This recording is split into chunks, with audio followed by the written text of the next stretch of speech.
and that humans were on their own. Heaven was not going to help. And the advocate was deeply shaken by this experience. And because I was witness and connected to the advocate, I got deeply shaken.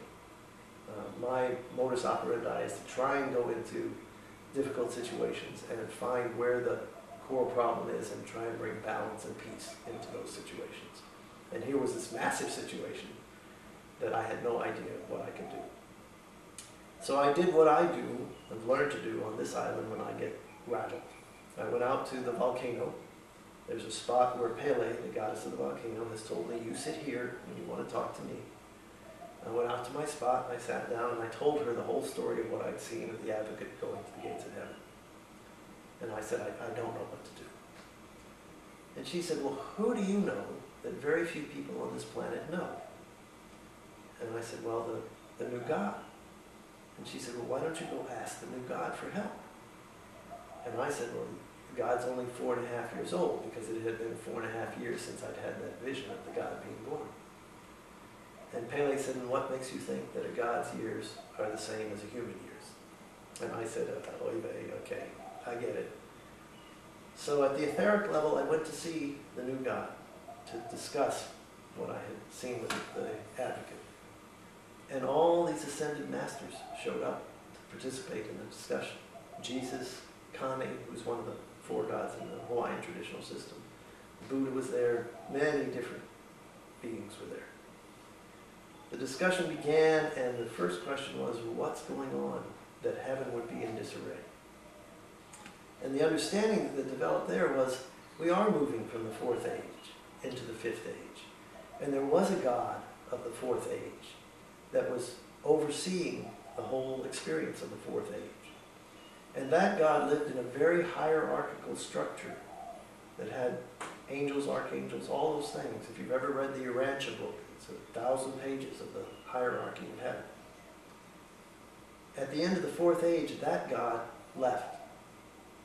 And without the top of the hierarchical structure in place, there was chaos in the rest of the structure. Nobody knew what their particular position was supposed to be. Was that one supposed to step up and be God, or was that one supposed to step up and be God? So there was all kinds of pilikia, all kinds of conflict in heaven going on.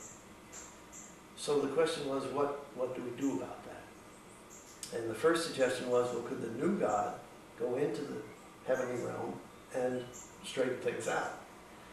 And the understanding was that would not work. The new God was the God for the 5th age. That whole structure was 4th age. If that God went into heaven to try and straighten things out, it would set off a war. Nobody would believe that this was a God, and there'd be all this more pilikia than there already was. So I had had an experience, a woman sharing with me her experience of a breathing technique that she had done. When you do the breathing technique, you lay on your back and you look up in the sky, clear sky, and you'll see lightning bolts. And she had done the breathing and tried it and laid on her back and seen the lightning bolts, and it was a wonderful experience that she had shared with me. I shared it with that meeting.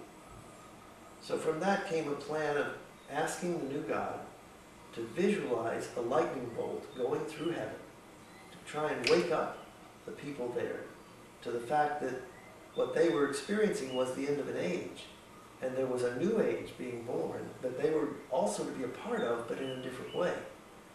The heavenly hierarchy was being liberated, if you will, from a hierarchical structure and being freed to also move up in consciousness.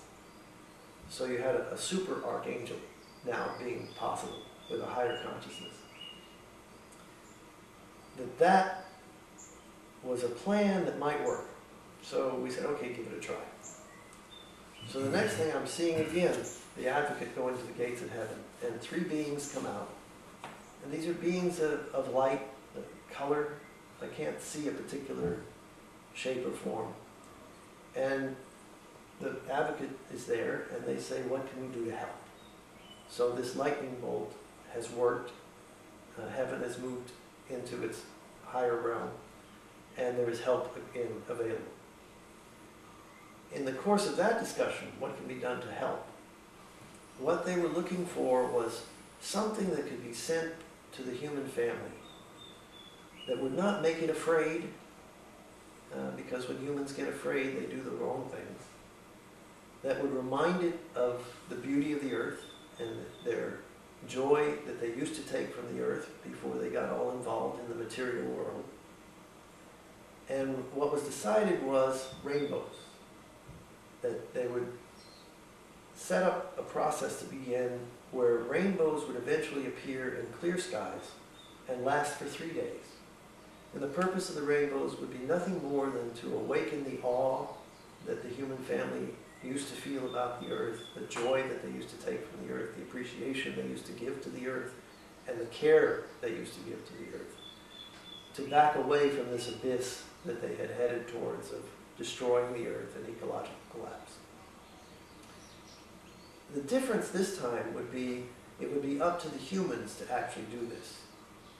To digress for a second, one of the things they decided they would not do is have somebody come and perform miracles. Because what happened when spiritual teachers came and performed miracles was people started to worship the teacher rather than listen to the teachings. And they didn't want that to happen again. So the rainbows were a way of just having something appear that people were used to, only in an unusual way, clear skies and last for 3 days, just to wake them up to their own spiritual nature and their own love for the earth. The way it was to happen, however, is that the humans would have to ask for the rainbows to come. Underneath the rainbows, the prayer that's actually being put out is for peace and reconciliation within the human family, and peace and reconciliation between the human family and the rest of the natural world, including the whole universe, because the negative energies generated here on Earth have affected the rest of the universe. So we are now moving into that era where we will be cleaning up our own mess. And part of it is to call for rainbows. There is a Hawaiian chant for calling rainbows that had been shared with me by a teacher. And I then adopted the practice of doing this rainbow chant every day to ask for the rainbows to appear.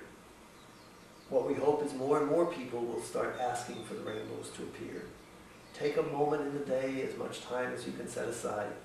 Put yourself in a sacred space. Ask for the rainbows to appear. Say the prayer for peace and reconciliation within the human family and between the human family and the rest of the natural world. And when we reach a critical mass of humans asking for these rainbows, the rainbows will appear. I've already had the experience of doing the rainbow chant and having a rainbow appear. It would be a rainbow that might last 45 minutes or an hour in some cases, but not for 3 days, and not in clear skies for 3 days. So we need a lot more help. We need millions of people asking for the rainbows to appear. A little later in this, I will actually teach you the rainbow chant. But this is one part of a much bigger picture.